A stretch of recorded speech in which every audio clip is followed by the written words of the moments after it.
Hello, and thank you for watching our recorded presentation today for the Culture of Care Summit. Our title of our presentation is titled Outreach and Care, Classroom Software That Makes a Difference. My name is Cole McFerrin. I'm the Associate Director of Academic Technology and Innovation here at University of Arizona Global Campus. My name is Stephanie Tweedy, and I am the Academic Project Analyst for the Academic Technology and Innovations Department. And when we're talking about software and the culture of care, when we were presenting, getting ready for this conference, one tool in particular came to my mind, and in my mind, it's kind of an unsung hero, in a lot of ways in the toolbox of tools that we have available to us as UAGC faculty members. But Signals is very unique, and it plays very, very well into our culture of care theme. And we're going to talk a little bit more about that today. In particular, obviously, the pillar of communication, Signals is a huge tool and asset for our faculty in that. And it's also very, very student-centered. It helps drive communication to our students. It empowers our faculty to empower our students. And of course, it gives us the opportunity to advocate and communicate in a respectful way with our students as well. So let's dive a little bit into the world of Signals. The audience, for this presentation in particular, a lot of which are faculty members, but not everybody. So some people are very familiar with Signals. Some people use it on a weekly basis. Others watching this may be less familiar. So let's go ahead and just break down a little bit about what Signals is. So Signals is a tool that is 100% unique to UAGC. It is a proprietary tool that we have built internally and maintain internally, and we're the only institution that uses it. There are actually two kind of versions of Signals that exist, but they both function off of a very, very similar algorithm for the student data. There's actually one platform for our faculty members that they access through our classroom, and then our advisors actually use a Signals platform as well to help prioritize some of the communication and outreach that they do in their world. Faculty are able to access directly from any of their Canvas classrooms. A Signals dashboard essentially exists for every Canvas classroom.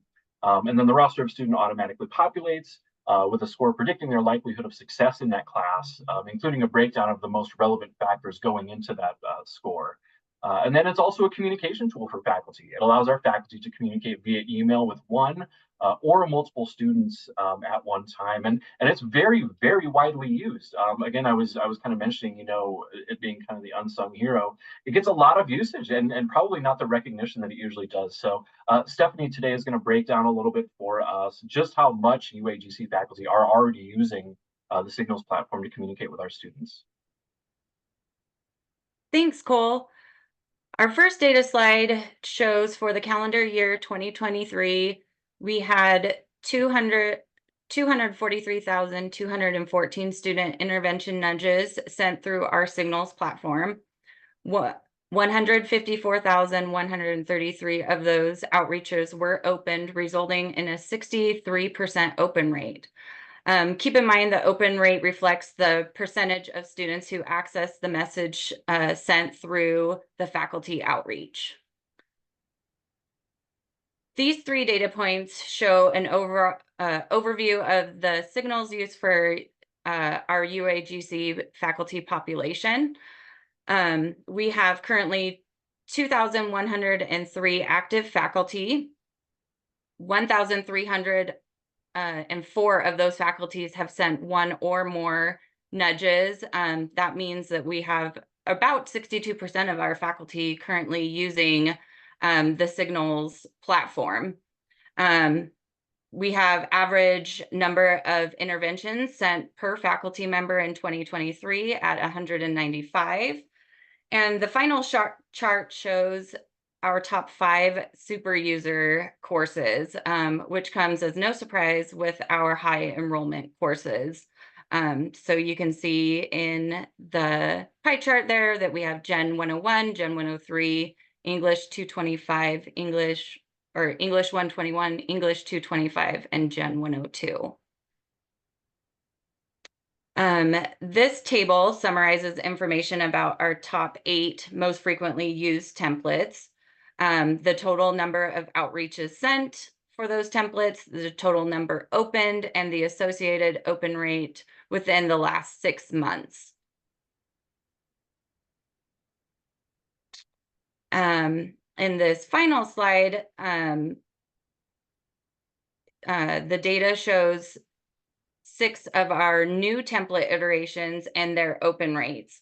We are seeing high student engagement rates with these newly incorporated student-specific templates available in Signals. The new templates include verbiage letting our students know about resource options and available opportunities to them. Fantastic. Thank you, Stephanie. Yeah, Signals is widely used by our faculty, and we can see that's a really high open rate too. In addition for any type of communication like that. So being widely used and getting lots of responses. But let's dive into just a little bit more about how can Signals really tie into the culture of care. How do we encourage our faculty to use it? What are some best practices that align with culture of care? So one of the cool things about Signals is that it provides a student success score from day one of the course. We're actually able to take student data from students' previous courses, from our student information system, and based on the algorithm, you can know day one and have a little bit of a prediction, at least, of how successful that student can be. And then you can base your outreach on that right away. To be honest, there are other frankly products on the market that do similar things to Signals, but we have found with our super express 5-week course format, it's so important for our student data and our algorithm to be able to work and provide that data in a very quick manner, because all of you know how quickly a student status in a course can change within the matter of 24 hours. Signals allows faculty to easily copy a student's advisor on an email message. This is actually the only way that a faculty member can loop in an advisor. And we do hear feedback sometimes about how some students don't necessarily prefer email communication. A lot of the students do prefer Canvas inbox as their main method of communication. But there is something to be said, if a student is out of the classroom, for example, a Canvas inbox message is not always the best way to reach them. An email is a much better way.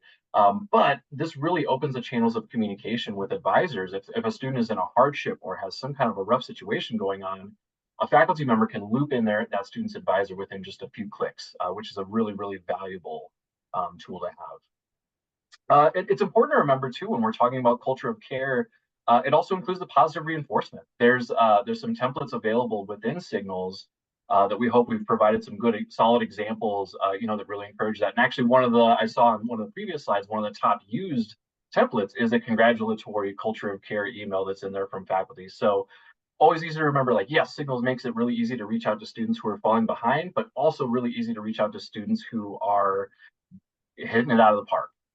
So important to remember that as well.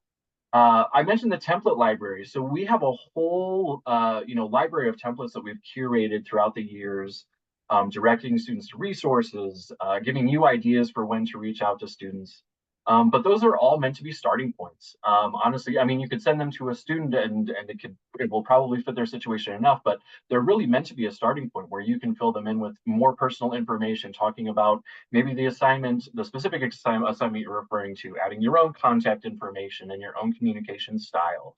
They're really meant to be a starting point. So getting in there and personalizing them is always highly suggested for those templates. But talking a little bit more about some of the templates that are available, Stephanie and myself and a group of faculty and staff just got through a revision process. Actually, we all combed through all of the comments that were in there, looked at the usage statistics, and did a lot of work over the last couple of months to condense some of the redundancy that was there. Maybe clean up some of those that weren't getting used as much, but we also added a lot of new ones, pointing students to new resources like our career services department, for example. And then also taking your feedback into consideration, adjusting the tone and even just the messaging. I think Stephanie had mentioned, when we were going through the last revision process, I think all of them have been touched in some way, shape, or form over the last year or so, to where we've been making just little tweaks here and there based on your feedback. So that feedback is being taken into consideration. But what ends up happening is we have so many ideas and we have so many templates in there. We've kind of come up with a new way to hopefully help categorize them a little bit better, to make them a little bit more navigable. We've kind of lumped them into various categories like academic integrity, culture of care, live learning. I saw live learning as a very, very highly used template in there for the live learning reminder. And then talking about lumping them into student resources and writing help as well.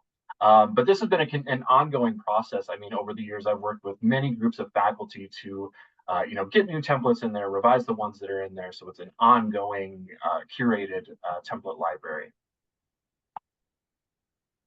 And so we do hear, commonly from faculty, like Signals is great. It does a lot of things really, really well. But what if we could just do this one extra thing? And we actually just we're going through the results from our faculty experience survey.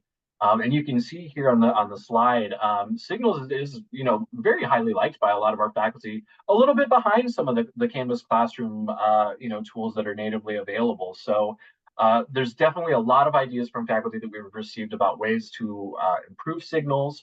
And we're hoping to make more investments in that, based on that feedback over this next year. The number one thing that a lot of faculty ask for is for Canvas inbox integration. It's great that it goes to email, but it would be really great if we could also send to Canvas inbox or either or, type situation. That's something we hear frequently. The ability to edit a personal user template library would be fantastic, or to be able to, set up a schedule to where my nudge automatically goes out, after week 3 to my students that I always send. Things like that.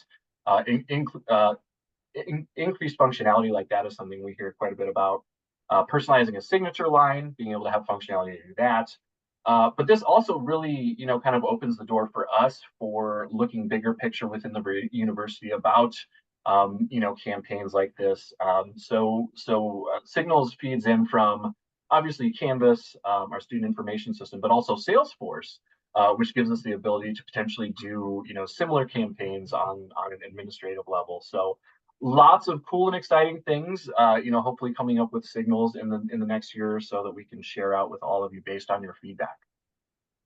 And speaking of feedback, if you do want to learn more about Signals, if you're a faculty member who just wants to learn a little bit more, or you have some feedback that you'd like to provide about the platform, if you open up your Signals dashboard, you can see up in the upper right-hand corner, there's a faculty resources button. If you click that, there's a whole page of resources available, including the ability to submit feedback there at the bottom. And we want to hear your feedback about the platform, about the templates that are available, and any other thoughts you might have about Signals. But hopefully this was, an insightful way to, gain a little bit of knowledge, maybe that you didn't know before about a tool that UAGC faculty have that really, truly makes an impact in creating a culture of care in our classroom. So thanks for a little bit of your time today.